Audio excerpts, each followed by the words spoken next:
Welcome to Arunodaya channel. ಸಾಯಿಸುತ್ತೆ ಅವರ ಅನುಬಂಧದ ಕಾರಂಜಿ ಎಪಿಸೋಡ್ 7ಕ್ಕೆ ಸ್ವಾಗತ. 10 ನಿಮಿಷ ಸುಮ್ಮನೆ ಕೂತು ಬಿಟ್ಟ. ಈ ಆಸೆ ಅವನದಿಯಲ್ಲಿ ನೆಟ್ಟು ಬೆಳೆಸಿದವನು ಪ್ರಕಾಶ. ಮಾವನವರು ಕೊಟ್ಟ ಸ್ಕೂಟರ್ ಸರಿ ಇಲ್ಲ ಅಂತ ಮಾರಿಬಿಟ್ಟೆ. 30 ದಿನಗಳಲ್ಲಿ ಬಂತು ಯಮಹ. ಈಗ ಜೊಮ್ ಅಂತ ಓಡಾಡ್ಕೊಂಡಿದ್ದೀನಿ. ಹಿಂದೆ ಕೂತು ತಿರುಗಾಡೋಳು ಅವರ ಮಗಳೇ ತಾನೆ. ನೀನು ಉಪಾಯ ಅನುಸರಿಸು ಸೂಚಿಸಿದ. ಶುಭಾಳ ಅರಿವಿಗೆ ಬಂದರೂ ಅವಳೇನೂ ಅಲ್ಲಾಡಿರಲಿಲ್ಲ. ಹಿಂದು ನೇರವಾಗಿಯೇ ಹೇಳಿದಳು, ಸ್ಕೂಟರ್ ಮಾರಿಬಿಟ್ರೆ ಇಬ್ಬರು ಹೇಗೆ ಓಡಾಡೋದು? ಮಾತಿನ ಸಂದರ್ಭದಲ್ಲಿ ವಿಷಯ ಪ್ರಸ್ತಾಪಿಸಿದಾಗ ಆಶ್ಚರ್ಯ ನಟಿಸಿದಳು. ವೆಹಿಕಲ್ ಇಲ್ಲದ ಜನ ಒಟ್ಟಿಗೆ ಓಡಾಡ ಹಾಗಿಲ್ವೇನೋ? ಇದೇನು ಹೊಸ ರೂಲ್ಸಾ? ಎಸೆದ ಬಾಣವನ್ನು ಅವನಿಗೆ ತಿರುಗಿಸಿದಳು. ವಿಚಲಿತನಾಗಿ ಹೋಗಿದ್ದ. ಸ್ಕೂಟರ್ನ ಆಸೆ ಇದ್ದರೂ ಮಡದಿಯನ್ನು ತೀರಾ ನೋಯಿಸುವಷ್ಟು ಕಟುಕನಲ್ಲ. 10 ನಿಮಿಷ ಕಾದ. ರೂಮಿನ ಕಡೆ ಅವಳ ಮುಖ ಹಾಕಿರಲಿಲ್ಲ. ಶುಭ ನನ್ನ ಕರ್ಚೀಫ್ ಹುಡುಕಿದಂತೆ ನಟಿಸಿದ. ರೂಮಿನ ಬಾಗಿಲಲ್ಲಿ ಬಂದು ನಿಂತಳು. ಅವಳಲ್ಲಿ ಸೆನ್ಸ್ ಆಫ್ ಹ್ಯೂಮರ್ ಅಧಿಕ. ನಿಮ್ಮ ಕಿವಿಗಳ ಬಗ್ಗೆ ಮಾತಾಡಿದೆ, ನನ್ನ ಕಣ್ಣುಗಳ ಬಗ್ಗೆ ಡೌಟ್. ನಿಮಗೆ ಕಾಣದ ಕರ್ಚೀಫ್ ನನಗೆ ಕಾಣ್ತಾ ಇದೆಯಲ್ಲ, ಇದೊಂದು ರೀತಿಯ ಹೊಸ ನಮೂನೆ ಕಾಯಿಲೆ ಏನು? ಮೊದಲು ಐ ಸ್ಪೆಷಲಿಸ್ಟ್ ನೋಡಬೇಕು. ಸವಾಲೆಸೆದಂತೆ ಮಾತನಾಡಿದಳು. ತಿನ್ನುವತ್ತೆ ಅವಳನ್ನು ನೋಡಿ ಕರ್ಚೀಫ್ ಜೇಬಿಗೆ ತುರುಕಿಕೊಂಡು ಹೊರ ನಡೆದ. ಸಹಾನುಭೂತಿಯ ನೋಟ ಹರಿಸಿದಳು ಸ್ಕೂಟರ್ ಅತ್ತ. ಅಷ್ಟರಲ್ಲಿ ದಡರನೆ ಬಂದ ಮೌಳಿ, ಸ್ಕೂಟರ್ ಇಲ್ಲೇ ಇದೆ, ನಾನು ತಗೊಂಡು ಹೋಗ್ತೀನಿ. ಅದರ ಸೀಟು ಮೇಲೆ ತಟ್ಟಿ, ತುಂಬ ಹೊಟ್ಟೆ ಹಸಿವು, ಬೇಗ ಬಡಿಸು ನಡಿ. ಈ ಕಡೆ ಬರೋ ಪ್ರೋಗ್ರಾಮ್ ಹಾಕಿಕೊಂಡಾಗಲೇ ಊಟದ ಬಗ್ಗೆ ಫಿಕ್ಸ್ ಮಾಡಿಕೊಂಡೆ. ಕ್ವಿಕ್ ಅವಸರಿಸಿದ. ಅವನ ಸ್ವಭಾವವೇ ಅಂಥದ್ದು. ಅಕ್ಕನಿಗೆ ಮದುವೆಯಾಗಿದೆ, ಇದು ಅವಳ ಮನೆ ಎನ್ನುವ ಭಾವನೆ ಅವನಿಗೆ ಇರಲಿಲ್ಲ. ನೀನು ಬರೋದು ಅಮ್ಮನಿಗೆ ಗೊತ್ತಿತ್ತಾ? ಕೇಳಿದಳು. ಒಂದು ಲೋಟ ನೀರು ಕುಡಿದು ನಂತರವೇ ಹೇಳಿದ್ದು. ಇಲ್ಲ, ಬರೋದು ಗೊತ್ತಿದ್ದರೆ ಹುಣಸೆ ತೊಕ್ಕಿನಿಂದ ಹಿಡಿದು ಬಾದಾಮಿ ಹಲ್ವದವರೆಗೂ ಏನಾದರೂ ಒಂದು ಕಳಿಸುತ್ತಿದ್ದಳು. ಇಲ್ಲ, ನನ್ನ ಫ್ರೆಂಡ್ ಮನೆಗೆ ಬಂದಿದ್ದೆ ಎನ್ನುತ್ತಲೇ ಅವಳನ್ನು ಹಿಂಬಾಲಿಸಿದ. ಅಲ್ಲೇ ಇಟ್ಟಿದ್ದ ಪ್ಲಾಸ್ಟಿಕ್ ಬ್ಯಾಗ್ ತಂದು ಡೈನಿಂಗ್ ಟೇಬಲ್ ಮೇಲಿಟ್ಟ. ನಿನಗೋಸ್ಕರ ತಂದೆ ಎಂದಾಗ ತೀಕ್ಷ್ಣವಾಗಿ ನೋಟ ಅವನತ್ತ ಹರಿಸಿದಳು. ನಿನ್ನ ಪಾಕೆಟ್ ಮನಿ ನಿನ್ನ ಅನಿವಾರ್ಯ ಅವಶ್ಯಕತೆಗಳಿಗೆ ಇಟ್ಕೋ. ನೀನು ಸಂಪಾದಿಸೋ ದಿನಗಳಲ್ಲಿ ಇಂಥ ಯೋಚನೆಗಳಲ್ಲ. ಅಕ್ಕನ ಮಾತಿಗೆ ಅವನೇನೂ ಹೇಳಲಿಲ್ಲ. ಅರಡುತ್ತ ಲಕ್ಷಣವಾಗಿ ಊಟ ಮಾಡಿದ.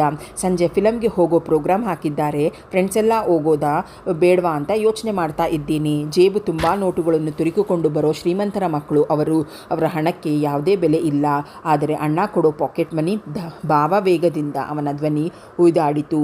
ಪ್ರಕ್ಷುಬ್ಧತೆ ಅಪಾರ ತುಮುಲುಗವನ್ನು ಅಡಗಿಸಿ ಕೊಂಡಂತೆ ಸಾಗರದಂತೆ. ಶುಭ ಅವನ ಭುಜದ ಮೇಲೆ ಕೈಯಿಟ್ಟಳು. You are correct. ನಮ್ಮ ಜೀವನದಲ್ಲಿ ಪ್ರೀತಿ, ಪ್ರೇಮ, ನಂಬಿಕೆಗಳ ಬಂಡವಾಳ. ಬದುಕು ಅವರವರಿಗಾಗಿಯೇ. ಜೀವನ ಒಂದು ಪರಿಪೂರ್ಣ ಕಲೆ. ಶ್ರದ್ಧೆಯಿಂದ ರೂಢಿಸಿಕೊಂಡಾಗ ಸುಂದರ ಚಿತ್ರವಾಗುತ್ತೆ. ಒಂದೆಳೆ ತಪ್ಪಿದರೆ ಭೂಗತ. ವಿವೇಚಿಸಿ ಒಂದೊಂದು ಹಾಡಿದಂತಿತ್ತು. ಅವನು ಹೋಗುವಾಗ 20ರ ಒಂದು ನೋಟ್ ಬಲವಂತವಾಗಿ ಅವನ ಕೈಯಲ್ಲಿಟ್ಟಿದ್ದಳು. ನೀನು ಫಿಲಂ ನೋಡಬಹುದು. ಮೌಳಿ ಒಪ್ಪಲಿಲ್ಲ, ನಿರಾಕರಿಸಿದ. ಮಾರಾಯ್ತಿ, ನನ್ನಲ್ಲಿ ಹಣ ಇದೆ. ಆಡಿದ ಮಾತುಗಳು ಮುಂದಾಲೋಚನೆ ಅಷ್ಟೇ. ರೇಗಿ ಗುಣಗಾಡಿದ ನಂತರವೇ ಮೌಳಿ ತೆಗೆದುಕೊಂಡಿದ್ದು. ಇದನ್ನ ಅಣ್ಣನಿಗೆ ತಗೊಂಡು ಹೋಗಿ ಕೊಡು. 3 ದಿನದಿಂದ ಇಟ್ಟು ಸಾಕಾಗಿದೆ. ಅಲ್ಲೇ ಓಪನ್ ಮಾಡಬೇಕು ಎಂದು ಒಂದು ಡಬ್ಬಿಯನ್ನು ಕೊಟ್ಟಳು. ಮೌಳಿ ಇರುವವರೆಗೂ ನೋಡುತ್ತಾ ನಿಂತಳು. ಅವನು ಓದುತ್ತಿದ್ದುದು ಎಂಜಿನಿಯರಿಂಗ್ ಕಾಲೇಜಿನಲ್ಲಿ. ಕೆಲವರು ದೊಡ್ಡ ಆಕಾಂಕ್ಷೆಗಳೊಂದಿಗೆ, ಹಲವರು ತಂದೆ ತಾಯಿಗಳು ಪ್ರೆಸ್ಟೇಜ್ ಉಳಿಸಿಕೊಳ್ಳಲು ಶ್ರೀಮಂತ ಜನರೇ ಹೆಚ್ಚು. ಇವನಿಗೆ ಕೂಡ ಪ್ಯಾಕೆಟ್ ಅಂತವರು ಒಂದು ಬೆಳಗಿನ ಬ್ರೇಕ್ಫಾಸ್ಟ್. ಕೆಲವು ಜೇಬಿನಲ್ಲಿ ಕಾಸಿಲ್ಲದ ವಿದ್ಯಾರ್ಥಿಗಳು ಅಂಥವರ ಮರ್ಜಿ ಹಿಡಿದು ಚೇಲಾಗಳಂತೆ ಓಡಾಡುತ್ತಾ ಅವರ ಖರ್ಚುಗಳೊಂದಿಗೆ ತಮ್ಮದನ್ನು ಸೇರಿಸಿ ಆರಾಮಾಗುತ್ತಿದ್ದರು. ಆ ಪೈಕಿ ಮೌಳಿ ಪುಕ್ಸಟ್ಟೆ ಒಂದು ಕಪ್ ಕಾಫಿ ಕುಡಿಯಬೇಕಾಗಿ ಬಂದರೂ ಮುಜುಗರ ಪಡುತ್ತಿದ್ದ. ತನ್ನಲ್ಲಿ ಹಣವಿದ್ದಾಗ ಅವರನ್ನು ತೃಪ್ತಿಪಡಿಸುತ್ತಿದ್ದ. ಇದು ದುಬಾರಿ ಎಂದೇ ಅವರಿಂದ ದೂರವಿರುತ್ತಿದ್ದ. ಅದಕ್ಕಾಗಿ ಶುಭ ಏನೋ ನೋವಿನ ನಿಟ್ಟುಸಿರು ಚಿಮ್ಮಲಿಲ್ಲ. ಒಂದು ರೀತಿಯ ಸಂತೃಪ್ತ ಭಾವನೆ ಅವಳಲ್ಲಿತ್ತು. ಸ್ವಾಭಿಮಾನ, ಕಷ್ಟ, ಸಹಿಷ್ಣುತೆ ವ್ಯಕ್ತಿಯನ್ನು ಬಹು ಎತ್ತರಕ್ಕೇರಿಸಬಲ್ಲವೆಂದು ಅವಳ ಅಭಿಪ್ರಾಯ. ಇವಳನ್ನು ಒಳಹೋಗಿ ಕದ ಹಾಕುವಷ್ಟರಲ್ಲಿ ಆಟೋ ಸದ್ದು. ತಟ್ಟನೆ ಬಾಗಿಲಿನ ನೋಟ ಹೊರ ಚೆಲ್ಲಿದಳು. ಸುಕನ್ಯ ಇಳುತ್ತಿದ್ದರು. ಚಿಮ್ಮಿ ಒಂದೇ ನೆಗೆತಕ್ಕೆ ಅವರ ಮುಂದಿದ್ದಳು. ಅಮ್ಮ, ಒಬ್ಬಳೇ ಬಂದ್ಯಾ? ಅವಳ ಸ್ವರದಲ್ಲಿ ಆತಂಕ ವ್ಯಕ್ತವಾಯಿತು. ಅತ್ತಿತ್ತ ನೋಡಿ ಮುಗುಳ್ನಕ್ಕರು. ಜೀವಂತಿಕೆ ಇರಲಿಲ್ಲ ಆ ನಗೆಯಲ್ಲಿ. ನಿನ್ನ ನೋಡ್ಬೇಕನ್ನಿಸ್ತು, ಬಂದುಬಿಟ್ಟೆ. ನಿಮ್ಮಣ್ಣ ರಾಮಣ್ಣನ ಮನೆ ಮದುವೆಗೆ ಹಳ್ಳಿಗೆ ಹೋದರು. ಈಗ ಸ್ಪಷ್ಟವಾಯಿತು ಅವಳಿಗೆ. ಆದರೂ ಸರಿ ಎನಿಸಲಿಲ್ಲ. ಹೋಗ್ಲಿ ಬಿಡು, ಇಡೀ ದಿನ ಮಾತಾಡ್ತಾ ಕೂಡಬಹುದು. ಕೈಯಲ್ಲಿದ್ದ ಬ್ಯಾಗ್ ತಗೊಂಡೆ ಒಳಗೆ ಹೋದಳು. ಮೌಳಿ ಬಂದಿದ್ದ, ಈಗ ತಾನೇ ಹೋದ, ಇಲ್ಲೆಲ್ಲೋ ಅವನ ಫ್ರೆಂಡ್ ಮನೆ ಇದೆಯಂತೆ. ಆಕೆಯನ್ನು ಅದಕ್ಕೆ ಪ್ರತಿಕ್ರಿಯಿಸಲಿಲ್ಲ. ಇಂದು ಊಟ ಮಾಡದೆ ಅವನು ಮನೆ ಬಿಟ್ಟಿದ್ದ.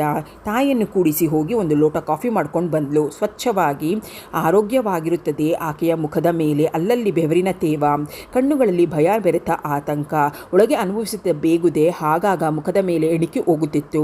ಅಮ್ಮ ಯಾಕೋ ಒಂಥರ ಇದೆಯಾ ಎಂದವಳು ನಾಲಿಗೆ ಕಚ್ಚಿಕೊಂಡವಳು. ಅಲ್ಲೇ ಕೂತ್ಕೋ ಬಾಮ್ಮ, ಅಡಿಗೆಗೆ ಹಿಡ್ತೀನಿ ಎಂದಳು.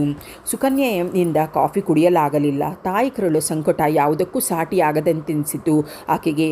ಸೊಸೆಯ ಬಾಯಿಯಿಂದ ಆ ಮಾತು ಕೇಳಿದ ಮೇಲೆ ನಿದ್ದೆ ಏನು, ಜಗತ್ತಿನ ಎಲ್ಲ ಸಂಬಂಧ ಬಂಧನಗಳು ಬಗೆಯೂ ಜಿಗಿಪ್ಸೆ ಆಗಿ ಹೋಗಿತ್ತು. ಅತ್ಯಂತ ಪ್ರೀತಿ ಪ್ರೇಮದಿಂದ ಅವಳನ್ನು ನೋಡಿಕೊಂಡಿದ್ದರು. ಶುಭ ಹೋದರೇನು, ನಳಿನಿ ಬಂದಿದ್ದಾಳೆನ್ನುವ ಸಮಾಧಾನ ಅವರಿಗಿತ್ತು. ಆ ಮಾತನ್ನು ಕೇಳುವ ಮುನ್ನ ಅನ್ನಕ್ಕಿಟ್ಟು ಬಂದಾಗಲೂ ಹಾಗೆಯೇ ಇದ್ದ ಕಾಫಿಯನ್ನು ನೋಡಿ ವ್ಯಾಕುಲಗೊಂಡಳು. ಯಾಕಮ್ಮ ಇಷ್ಟೊಂದು ನರ್ವಸ್ ಆಗಿಬಿಟ್ಟಿದ್ಯಾ? ಹತ್ತಿರ ಕೂತಳು. ಮಗಳ ಕೈಯನ್ನು ತಮ್ಮ ಕೈಯೊಳಗೆ ತಗೊಂಡರು. ಏನೋ ಭಯ ಶುಭ, ಒಂದೂ ಅರ್ಥವಾಗದು. ಪಳಕ್ಕನೆ ಎಣುಕಿದ ಕಂಬನಿ ಕೆನ್ನೆಯ ಮೇಲೆ ಜಾರಿದಾಗ ಅವಸರದಿಂದಲೇ ಏರಿಸಿದಳು. ಅಮ್ಮ, ನಿನ್ನ ಕಣ್ಣಲ್ಲಿ ನೀರು, ಅಣ್ಣ ನೋಡಿದರೆ ಭೂಮಿಗಿಳಿದು ಹೋಗ್ತಾನೆ. ನೀನು ಭಯಪಡೋಕೆ ಕಾರಣವೇನಮ್ಮ? ಮಗುವಾಗಿ ನಿನ್ನ ತೊಡೆಯವೇರಿದಾಗ ಅತ್ತಾಗ ಕಣ್ಣೀರು ತೊಡೆದು ಸಾಕಿದ ನಾವಿರುವಾಗ ನಿನ್ನ ಕಣ್ಣಲ್ಲಿ ಯಾಕೆ ನೀರು ಬರಬೇಕು? ಅವಳ ಸ್ವರದಲ್ಲಿ ತುಂಬ ಆತ್ಮವಿಶ್ವಾಸವಿತ್ತು. ಎಂಥ ಸಮಯದಲ್ಲೂ ಅದನ್ನು ಕಳೆದುಕೊಳ್ಳಬಾರದೆಂದು ದಕ್ಷಿಣಮೂರ್ತಿಗಳು ಹೇಳಿದರು. ಕಣ್ತುಂಬಿಕೊಂಡ ಮಗಳನ್ನು ನೋಡಿದರು. ಅತ್ಯಂತ ಒಳ್ಳೆಯ ಮಗಳು. ಅವಳ ಕಣ್ಣುಗಳಲ್ಲಿ ಒಸರುವ ಪ್ರೀತಿ ಪ್ರೇಮಕ್ಕೆ ಯಾವುದೂ ಸಾಟಿ ಇರಲಿಲ್ಲ ಆ ಕ್ಷಣ. ಬೇರೆ ಕಾಫಿ ತಗೊಂಡು ಬಾ, ಅವಳನ್ನು ಕಳುಹಿಸಿದರು. ಅಂದು ಸೊಸೆಯಾಡಿದ ಮಾತನ್ನು ಶುಭಳ ಮುಂದೆ ಕೂಡು ಬಿಚ್ಚಿಡುವುದು ಅವರಿಗೆ ಇಷ್ಟವಾಗಲಿಲ್ಲ. ತಾನಾಗಿ ಘಟಸ್ಫೋಟವಾಗುವವರೆಗೂ ತನ್ನಲ್ಲಿಯೇ ಹುದುಗಿ ಹೋಗಲಿ ಎಂದು ಅಂದುಕೊಂಡರು. ಮತ್ತೆ ಕಾಫಿ ತಂದರು. ಕುಡಿಯುವುದರ ಅವರಿಂದ ಆಗಲಿಲ್ಲ. ಸದಾ ಶಾಂತಚಿತ್ತರಾಗುತ್ತಿದ್ದ ತಾಯಿ ಉದ್ವಿಗ್ನತೆ ದುಗುಡಕ್ಕೆ ಕಾರಣ ತಿಳಿಯಲಾರದೆ ಚಳಪಡಿಸಿದಳು. ಶುಭ, ಬಾಮ ಊಟ ಮಾಡೋಣ ಕರೆದೊಯ್ದಳು. ಇನ್ನು ಅರ್ಧ ಗಂಟೆ ಬಿಟ್ಟು ಮಾಡ್ತೀನಿ ಶುಭ ಎಂದಾಗ ಶುಭ ಅವರ ತೊಡೆಯ ಮೇಲೆ ತಲೆ ಇಟ್ಟು, ಹಾಗೇ ಮಾಡು, ನಳಿನ ಕೂಡ ಕರ್ಕೊಂಡು ಬರಬೇಕಿತ್ತು ಅಂತ ಹೇಳಿದ್ಲು. ಆಕೆ ಗಂಟಲು ಬಿಗಿಯಿತು. ಆದರೂ ಸಾವರಿಸಿಕೊಂಡರು. ನಳಿನಿ ಅಕ್ಕ ಬರಬಹುದು ಅಂದ್ಲು. ಸಂಜೆಗಳಲ್ಲಿ ಬರಬಹುದು. ನಳಿನಿ ಅಕ್ಕನ ವಿಷಯ ಬಂದ ಕೂಡಲೇ ಎದ್ದು ಕೂತಳು. ಶುಭ, ಅಮ್ಮ ಒಂದು ಮಾತು ಹೇಳ. ಆಕೆ ಅಸಂತೃಪ್ತಿಯ ಹೆಣ್ಣು. ತಾನು ಕಳೆದುಕೊಂಡಿದ್ದು ಬೇರೆಯವರಿಗೆ ಕೂಡ ಸಿಗಬಾರ್ದು ಎನ್ನೋ ಮೆಂಟ್ಯಾಲಿಟಿ ಅವಳದು. ಆ ಅಕ್ಕನಿಂದ ನಳಿನಿ ಸ್ವಲ್ಪ ದೂರವಿದ್ದರೆ ಕ್ಷೇಮ. ತನಗೆ ತೋಚಿದ್ದು ಹೇಳಿದಳು. ಸ್ವಂತ ಅಕ್ಕ ತಂಗಿ ಅವಳಿಂದ ದೂರ ಇರುವಂಥ ನಳಿನಿಗೆ ನಾವು ಹೇಳೋಕ್ಕಾಗುತ್ತಾ? ಬೇರೆಯವರ ವಿಷಯದಲ್ಲಿ ಹೇಗೋ, ತಂಗಿಯ ವಿಷಯದಲ್ಲಿ ಆ ಥರ ಇರೋಲ್ಲ ಬಿಡು. ಬೇರೆ ಮನೆ ಮಾಡಬೇಕು ಎನ್ನುವುದರಲ್ಲಿ ಆಕೆಯ ಕೈವಾಡ ಏನಾದರೂ ಇದೆಯೇ ಎನ್ನುವ ಅನುಮಾನ ಸುಕನ್ಯಾಗೆ. 3ರ ಸುಮಾರಿಗೆ ಸ್ವಲ್ಪ ಆತಂಕದಿಂದಲೇ ಬಂದ ನರಹರಿ ಅಮ್ಮ ಅಮ್ಮ ಎಂದು ಕೂಗುತ್ತಿದ್ದ. ಕೇಳಿದಾಗ ಶುಭಳ ಅನುಮಾನ ಮತ್ತಷ್ಟು ದೃಢವಾಯಿತು. ಇನ್ನೆಷ್ಟು ಬಗೆ ಎನಿಥಿಂಗ್ ರಾಂಗ್? ಏನೂ ಹೇಳಲಿಲ್ಲ. ಮೆಂಟಲಿ ಅಪ್ಸೆಟ್ ಅನ್ನೋ ಹಾಗೆ ಕಾಣ್ತಾರೆ. ಪಿಸುದನೆಯಲ್ಲಿ ನುಡಿದಳು.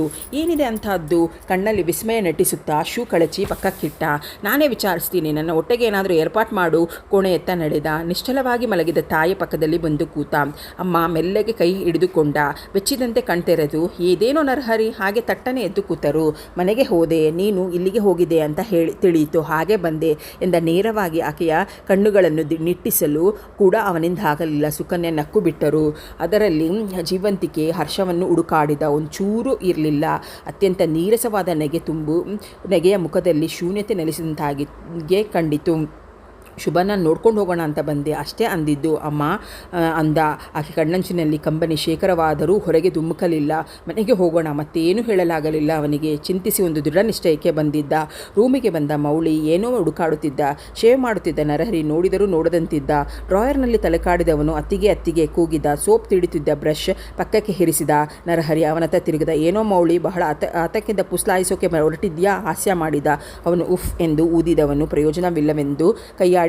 ಅಮ್ಮನಿಗೆ ಸ್ಟ್ರಿಕ್ಟ್ ಬೀಗದ ಕೈ ಎಲ್ಲೋ ಹಾಕಿಬಿಟ್ಟಿದ್ದಾರೆ. ಮತ್ತೆ ಹುಡುಕಾಡಿದ. ನಿನ್ನ ಬಟ್ಟೆಗಳನ್ನು ಬೇಕಾದರೆ ಹಾಕೋಬೇಡ ಅಂತ ಬೇಕಾದ್ರೇಳು, ಆದರೆ ಬೀರುವಿನಲ್ಲಿಟ್ಟು ಬೀಗ ಹಾಕೋದು ಯಾಕೆ? ಮೊದಲಿನಂತೆ ಬಾಜ್ಯಕ್ಕೆ ನಿಂತ. ಯು ಇಡಿಯಟ್, ಏನೇನೋ ಮಾತಾಡಬೇಡ. ವಾರ್ಡ್ರೋಬ್ನಲ್ಲಿ ಇದೆ ನೋಡು ಎಂದು ರೇಸರ್ ಕೈಗೆತ್ತಿಕೊಳ್ಳುತ್ತಾ ಅಲಮಾರು ಬಾಗಿಲು ತೆಗೆದ. ವಾರ್ಡ್ರೋಬ್ನಲ್ಲಿ ಯಾವುದೇ ಬಟ್ಟೆಗಳು ಇರಲಿಲ್ಲ. ಅವನದಕ್ಕೆ ಬದಲಾಗಿ ತೂಗಿ ಬಿದ್ದವು ನಳಿನಿಯ ಸೀರೆಗಳು. ಅರಿವಾಗದಂತೆ ಅವನ ಹುಬ್ಬುಗಳು ಮೇಲೇರಿ ನಂತರ ಗಂಟಾದವು. ರೇಸರ್ ಇಟ್ಟು ಬೀರು ಬೀಗದ ಕೈಗಾಗಿ ಹಾರಿಸಿದ. ತಂದೆ ಮನೆಯಲ್ಲಿದ್ದರಿಂದ ನರಹರಿ ಸ್ವರ ಎತ್ತಲಿಲ್ಲ. ನನ್ನ ಬಟ್ಟೆಗಳೆಲ್ಲ ಕೊಳೆಯಾಗಿದೆ.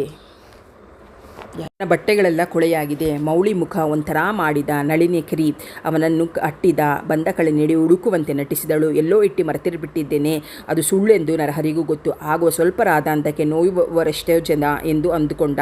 ಹೋಗ್ಲಿ ಬಿಡು, ನಂದೇ ಯಾವುದಾದ್ರೂ ಹಾಕ್ಕೊಂಡು ಹೋಗ್ತೀನಿ. ಸಪ್ಪಗಾದ ಮೌಳಿ ಹೊರಗೆ ಹೋದ.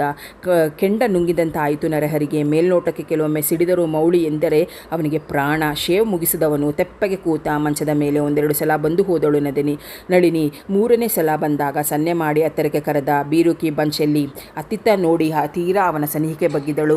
ನಾನೇ ತೆಗೆದಿಟ್ಟೆ ಈ ಸಲ ಡ್ರೈ ವಾಶ್ನಿಂದ ಬಂದ ಬಟ್ಟೆಗಳು, ಸುಮ್ಮನೆ ಹಾಕ್ಕೊಂಡು ಹಾಳು ಮಾಡ್ತಾನೆ ಎಂದಳು. ತನ್ನದೊಂದು ಸಾಧನೆ ಎನ್ನುವ ಬಿಗುಮಾನದಿಂದ ಮೆಲ್ಲಗೆ ಹಿಂದಕ್ಕೆ ಹೋದ. ಅವನ ಕೈ ಜಡೆಯನ್ನು ಹಿಡಿಯಿತು. ನಾನು ಹಾಕ್ಕೊಂಡ್ರೆ ಹಾಳೋಗಲ್ವೇ ನಳಿನಿ? ಮೌಳಿ ನನ್ನ ತಮ್ಮ ರೂಮ್ನಲ್ಲಿದ್ದಾಗ ರೂಮನ ಆಗಿರೋ ಅನ್ನೋ ಮಾತಿದೆ. ಪ್ಲೀಸ್ ಸ್ವಲ್ಪ ಅರ್ಥ ಮಾಡ್ಕೊಮ್ಮ. ಬೀರುಗೆ ಬೀಗ ಹಾಕಿ ಎತ್ತಿಡೋ ಅಭ್ಯಾಸ ಈ ಮನೇಲಿ ಯಾರಿಗೂ ಇಲ್ಲ, ನಿಂಗೂ ಕೂಡ ಇರಬಾರ್ದು. ನಿಧಾನವಾಗಿ ಹಿಡಿದು ಜಡೆಯನ್ನು ಬಿಟ್ಟ. ಅವನ ಮೈ ರಕ್ತ ಬಿಸಿಯಾಗಿತ್ತು. ಹೆಂಡತಿ ಸನಿಹಲಿದ್ದರೂ ಒಯ್ದಾಡಿದ ಬೆಂಕಿಯಲ್ಲಿ. ನಳಿನಿಯ ಮೇಲೆ ಕೋಪದಿಂದ ಅವನ ಮೈ ಕೆಂಡವಾಗಿತ್ತು. ಅವಳು ಹೋದ ಮೇಲೆ ಕೋಣೆಯ ಬಾಗಿಲನ್ನು ಹಾಕಿಕೊಂಡು ಮೊದಲ ಸಲ ಅವಳ ಹ್ಯಾಂಡ್ ಬ್ಯಾಗ್ ಚೆಕ್ ಮಾಡಿದ. ಪುಟ್ಟ ಇಡ್ಡಿ ಡೈರಿಯಲ್ಲೆಲ್ಲ ಬರೀ ಇಬ್ಬರಿಗೆ ಆಗುವ ಖರ್ಚು, ಉಳಿಸುವ ಹಣ, ಕನಸುಗಳು, ಕಲ್ಪನೆಗಳು ಮೂರ್ತಿ ಭವಿಸಿ ಅಂಕೆಗಳ ರೂಪದಲ್ಲಿ ಹರಡಿಕೊಂಡಿತ್ತು. ಬೇಗ ಬಟ್ಟೆ ತೊಟ್ಟು ಹೊರಗೆ ಬಂದವನು ಹೊರಟ ನಿಂತ ತಂದೆಯ ಕಡೆ ನೋಡಿದ. ಅಣ್ಣ, ನನ್ನ ಫ್ರೆಂಡ್ಗೆ ನಿನ್ನ ಸಹಿ ಬೇಕಂತೆ, ಒಂದಿಷ್ಟು ಅಲ್ಲಿಗೆ ಹೋಗ್ಬಿಟ್ಟು ನಂತರ ನಾನೇ ಡ್ರಾಪ್ ಮಾಡ್ತೀನಿ ಎಂದ ನರಹರಿ. ಮಗನ ಮಾತುಗಳು ಅವರಿಗೇನು ಅರ್ಥವಾಗಲಿಲ್ಲ. ಯಾಕೆ, ಏನು ವಿಷಯ? ಸಂಜೆ ಅವನನ್ನು ಕರ್ಕೊಂಡು ಬಾ ಎಂದವರು ಹೊರಡಲು ಅನುವಾದಾಗ ಅವರ ಜೊತೆ ಕೂಡಿಕೊಂಡ. 2 ಗಂಟೆ ತಡವಾಗಿ ಅವರನ್ನು ಆಫೀಸ್ಗೆ ಬಿಟ್ಟು ಮನೆ ಕೊಡಿಸುವ ಬ್ರೋಕರ್ ಹಾರಿಸಿಕೊಂಡು ಹೋದ.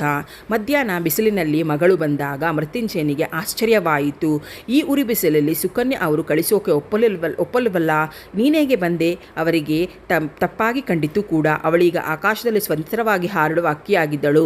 ಆಸೆ ಕನಸುಗಳಿಗೆ ರೆಕ್ಕೆ ಪುಕ್ಕ ಹುಟ್ಟಿಕೊಂಡಿತ್ತು. ಬದುಕೆಲ್ಲ ಸುಂದರ ಸ್ವಪ್ನಗಳು. ಸ್ವರಕ್ಕೆ ಜೀವ ಬರುವ ಮುನ್ನ ಅಕ್ಕ ಮಾಲಿನಿ ಹೇಳಿದ ಮಾತುಗಳು ನೆನಪಿಗೆ ಬಂತು. ಪೂರ್ತಿ ಸೆಟಲ್ ಆಗುವವರಿಗೆ ಅಪ್ಪನ ನೋಟಿಸ್ಗೆ ತರಬೇಡ, ಮೊದಲು ತೊಡರಾಗಲು ಇವರದೇ ಸಾಕು ಎಂದರು. ಈ ಮನೆಯವರ ಬಗ್ಗೆ ತಂದೆಗಿದ್ದ ಅಭಿಮಾನ ಅವಳಿಗೆ ಗೊತ್ತು. ತುಟಿಯವರಿಗೆ ಬಂದ ಮಾತುಗಳನ್ನು ತಡೆಹಿಡಿದಳು. ಅಕ್ಕನ ನೋಡೋಣ ಬಂದೆ ಎಂದಳು ಅವರ ಎದುರೇ ಕೂಡುತ್ತಾ. ಅವರಿಗೆ ನಂಬಿಕೆ ಬರಲಿಲ್ಲ. ಏನೋ ಹೇಳಬೇಕಂತೀಯ, ಅದೇನು ಹೇಳಿಬಿಡು ಎಂದರು. ಒಂದು ಸ್ಟೀಲ್ ಚೊಂಬಿನಲ್ಲಿ ನೀರು 1 ಲೋಟ ಹಿಡಿದು ಬಂದರು. ಅವಳ ಮುಂದಿಟ್ಟರು. ನೀರು ಕುಡಿದು ಸುಧಾರಿಸ್ಕೊ. ಗೋಡೆಗೆ ಹಾಕಿದ ಬೆತ್ತದ ಚೇರ್ ಮೇಲೆ ಹೋಗಿ ಕೂತರು. ಅವರ ಹಿರಿಯರಷ್ಟೇ, ಆದರೆ ಆ ಮನೆಗೆ ಸರ್ವಾಧಿಕಾರಿ ಮಾಲಿನಿ. ಸ್ಟವ್ ಮೇಲೆ ಕಾಫಿ ನೀರು ಕುದಿಯಬೇಕಾದರೂ ಅವಳ ಅಪ್ಪಣೆ ಬೇಕಿತ್ತು. ಲೋಟಕ್ಕೆ ಬಗ್ಗಿಸಿಕೊಂಡು ನೀರಿನಲ್ಲಿ ಅರ್ಧವನ್ನು ಮಾತ್ರ ಕುಡಿದಳು. ಎಷ್ಟೊತ್ತಿಗೆ ಬರ್ತಾಳೆ ಅಕ್ಕ? ಅವಳಿಗೆ ಒಂದು ರೀತಿಯ ಗಡಿಬಿಡಿ. ಮೃತ್ಯುಂಜಯರಿಗೆ ಮಾತ್ರ ಆಶ್ಚರ್ಯ. ಏನಂತ ಅರ್ಜೆಂಟ್ ವಿಷಯ? ಅವಳು ಬರೋದು ಸಂಜೆನೇ, 7ರ ನಂತರನೇ. BTS ಬಸ್ನಲ್ಲಿ ಬರುತ್ತಿದ್ದ. ಅದೇ ಆ ವೇಳೆಗೆ ಲೂನಾ ಖರೀದಿಸುವ ಮೇಲೂ ಅಷ್ಟೇ. ಅವಳನ್ನು ಹೇಳೋರು ಯಾರು, ಕೇಳೋರು ಯಾರು? ಬಾಯಿ ತೆರೆದರೆ ಊರು ಕೇರಿ ಎಂದು ಒಂದು ಮಾಡಿಬಿಡ್ತಾಳೆ. ಮಾಲಿನ್ಯದೇ ಲೆಕ್ಕಾಚಾರ. ಮದುವೆಗೆ ಮುನ್ನ ತಂಗಿ ಎನ್ನುವ ಸಂಬಂಧವನ್ನು ಮರೆತು ಕಾಡಿಬಿಟ್ಟಿದ್ದಳು. ಅಕ್ಕ ತಂಗಿಯರ ಮಧ್ಯೆ ಅದು ಮರೆತು ಹೋದ ವಿಷಯ. ಏನು ವಿಷಯ? ಮತ್ತೆ ಅದೇ ಪ್ರಶ್ನೆ. ಏನಿಲ್ಲ ಎಂದವಳು ಅಡುಗೆ ಮನೆಗೆ ಹೋದಳು. ಮಾಲಿನಿ ಜಿಗುಣೆ ಅಂತಾರೆ. ಅವಳ ಪ್ರಕಾರ ಹಿತಮಿತವಾಗಿ ಖರ್ಚು ಮಾಡುವ ಜಾಣೆ ಎಂಬ ಹೊಳಹೆಮ್ಮೆ. ಮುಚ್ಚಿಟ್ಟ ಪಾತ್ರೆಗಳನ್ನು ತೆರೆದು ನೋಡಲು. ರಾತ್ರಿಗೆ ಇಬ್ಬರಿಗೆ ಆಗುವಷ್ಟು ಅಡಿಗೆ ಬಡಿಸಿಕೊಂಡು ಊಟ ಮಾಡಲು ಇಚ್ಛಿಸದೆ 1 ಲೋಟ ನೀರು ಕುಡಿದು ಹೊರಗೆ ಬಂದಳು. ಊಟ ಆಗಲಿಲ್ವಾ? ಏನು ಬಂದ ವಿಷಯ? ಸ್ವಲ್ಪ ಗಟ್ಟಿಯಾಗೇ ಕೇಳಿದರು ಮೃತ್ಯುಂಜಯ. ನನಗೂ ಅಲ್ಲಿಗೆ ಬರೋ ಮನಸ್ಸಿತ್ತು. ಆ ತಾಯಿ ಸುಕನ್ಯಾ ಬಡಿಸಿದರೆ ಊಟದಲ್ಲಿ ಅದೇನೋ ತೃಪ್ತಿ. ಇಡೀ ವಾರವೇ ಅನ್ನ ಬೇಕಾಗೋಲ್ಲ ಹೊಗಳಿಕೊಂಡರು. ಅದು ಒಣ ಅಭಿಮಾನವಲ್ಲ ಅಂತ ಧಾರಾಳತನ ಸುಕನ್ಯಾದವರು. ಬರೀ ಧಾರಾಳತನವನ್ನಿದ್ದರೆ ಏನು ಪ್ರಯೋಜನ ಎಂದವಳು ತುಟಿ ಕಚ್ಚಿಕೊಂಡಳು. ಆವೇಶ ಬಿಡಪ್ಪ, ಮಾಲಿನಿಗೆ ಒಂದಿಷ್ಟು ಫೋನ್ ಮಾಡಿ ಬರ್ತೀನಿ. ಹೊರಗೆ ಹೋದಳು. 10 ನಿಮಿಷದಲ್ಲಿ ಹಿಂದಿರುಗಿದಳು. ಅಪ್ಪ, ಶಾಸ್ತ್ರಿಗಳು ನಿನ್ನ ಬರಹೇಳಿದ್ದಾರಂತೆ, ನೀನು ಹೋಗು, ನಾನು ಮನೆಯಲ್ಲೇ ಇರ್ತೀನಿ ಎಂದಳು. ಈ ಬಿಸಿನಲ್ಲಿ ಬೇಡ ತಾಯಿ, ಅವರು ಒಳ್ಳೆ ಎಂದರೂ ಬಿಡದೆ ಅರ್ಜೆಂಟ್ ನೋಡಲೇ ಅಂದಿದ್ದಾಳೆ ಮಾಲಿನಿ. ಸ್ವಲ್ಪ ಬಲವಂತ ಮಾಡಿಯೇ ಅವರನ್ನು ಹೊರಗೆ ಇಟ್ಟಿದಳು. ಫೋನಿನಲ್ಲಿಯೇ ಮಾಲಿನಿ ವಿಶ್ ಮಾಡಿ, ಗುಡ್ ನ್ಯೂಸ್, ನಾವೆಲ್ಲ ಹೇಳ್ತೀನಿ, ಮೊದಲು ಅಪ್ಪನನ್ನು ಎಲ್ಲಿಗಾದರೂ ಅಟ್ಟು ಹೇಳಿ ಕಳಿಸಿದಳು. ಅವಳಿಗೆ ಈಗ ಸಲಹೆ, ಸಹಾಯ, ಸಹಕಾರ ಎಲ್ಲ ಬೇಕಿತ್ತು. ಸದ್ಯಕ್ಕೆ ಅವಕ್ಕೆಲ್ಲ ಮಾಲಿನಿಯೇ ಒಬ್ಬಳು. ಪ್ರತ್ಯೇಕವಾದ ಮನೆ ನೋಡಿದ ಹರಿಹರಿ. ಅದು ಇಷ್ಟು ಬೇಗ ಇಷ್ಟು ಸಲೀಸಾಗಿ ನೆರವೇರುತ್ತೆಂದು ಕನಸಲ್ಲೂ ಕೂಡ ಅನ್ನಿಕೊಂಡಿರಲಿಲ್ಲ. ಮಾಲಿನಿ ಲೂನಾ ಬಂದಾಗ ಬಾಗಿಲಲ್ಲೇ ಇದ್ದಳು. ವಸಂತದ ಚೇತೋಹರಿಯ ಮುಗುಳ್ನಗೆ ನಳಿನ ತುಟಿಗಳ ಮೇಲೆ. ಮೈ ಗಾಡ್, ನೀನು ಬಂದೆ. ಇಲ್ಲದಿದ್ದರೆ ನನ್ನ ಸಂತೋಷದ ಯಾರ ಮುಂದೆ ಹೇಳ್ಕೊಳ್ಬೇಕಿತ್ತು? ಅಪ್ಪಿಯೇ ಬಿಟ್ಟಳು. ತಂಗಿ ಹೇಳುವುದನ್ನು ನಿಧಾನವಾಗಿ ಕೇಳಿಸಿಕೊಂಡು ಸಮಾಧಾನದ ನಿಟ್ಟುಸಿರು ಬಿಟ್ಟಳು. ಎಲ್ಲ ಜವಾಬ್ದಾರಿಗಳು ಬಿಟ್ಟು ನೀವಿಬ್ಬರೇ ಬಂದುಬಿಟ್ರೆ ಎಷ್ಟೋ ಉಳಿಸ್ಕೋಬೋದು ಎಂದು ಹರ್ಷ ವ್ಯಕ್ತಪಡಿಸಿದಳು ಮಾಲಿನಿ. ಅವನಿಗೆ ಬರೋ ಸ್ಯಾಲ್ರಿಯಿಂದ ಹಿಡಿದು ನರಹರಿ ಕೆಲಸಕ್ಕೆ ಸೇರಿದ ಮೇಲೆ ತಗೊಂಡ ಮತ್ತು ಅವನ ಹೆಸರಿನಲ್ಲಿ ಸಾಮಾನುಗಳು ರಸೀದಿಗಳನ್ನು ತಂದಿಟ್ಟಳು. ಹೇಗೋ ಮಿಕ್ಸಿ, ಗ್ಯಾಸ್ ನರಹರಿಯದೆ ತಾನೇ ತಗೊಂಡಿರೋದು, ಅದು ನಿಮ್ಮ ಪಾಲಿಗೇನೆ. ಇನ್ನು ನಿನ್ನ ನರಹರಿಯ ಮದುವೆಯಲ್ಲಿ ಬಂದ ಪ್ರೆಸೆಂಟೇಷನ್ಗಳ ಸಾಮಾನುಗಳು ಅವೆಲ್ಲ ನೀವಿಬ್ಬರ ಸಂಸಾರಕ್ಕೆ, ಒಂದು ಯೋಜನೆಯ ತಂಗಿಯ ಸಂಸಾರಕ್ಕೆ ತಯಾರಿಸಿಕೊಟ್ಟಳು. ಮನೆ ಬೀಗದ ಕೈಯನ್ನು ಕೂಡ ತಂದಿದ್ದಳು. ಅಕ್ಕನ ಮುಂದೆ ಹೇಳಿದಳು, ಹೋಗಿ ಮನೆ ಮಾಲೀಕರನ್ನು ನೋಡ್ಕೊಂಡು ಬರೋಣ. ಮಾಲಿನಿ ಸರಿ ಎಂದು ತಲೆದೂಗಿದಳು. ಅಲ್ಲಿಂದ 15 ಕಿಲೋಮೀಟರ್ ಆಗುತ್ತೆ. ಪೆಟ್ರೋಲ್ ನೀನು ಹಾಕಿಸಬೇಕಂತೆ. ಕರಾರು ಹಾಕಿದಳು. ದುಡ್ಡಿನ ವಿಷಯದಲ್ಲಿ